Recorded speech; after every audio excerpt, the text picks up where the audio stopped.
blinding sacrifice. As the push comes in, you're going to step forward into a cat stance and just raise your hands up, and you're going to flick them into the eyes to the back of your fingers and to the thumbs. Okay, back to the beginning. That's the blinding part. So as the hands come in, you come under it and flick. His head goes back. You continue your motion forward to the neutral bow, and you do the underhand claws to the groin. So that's all in one smooth movement. So let's see it that way. Okay, flick and groin. Okay, so with the kids, we talked about just flicking into the eyes so the attacker will close his eyes.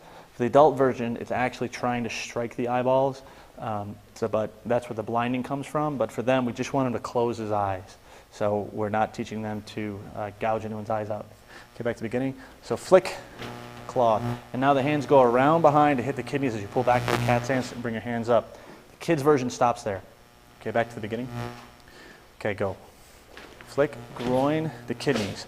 The adults continue on because the rest of this is actually a repetition. You go back to the eyes, and now you go on top of the arms and pull them down and hit them in the temples with the inverted back knuckles, the sandwich, the knee, and the foot stomp. This technique is actually the same technique done twice. So it's a little confusing why it's so long, but there's a lot of information in it.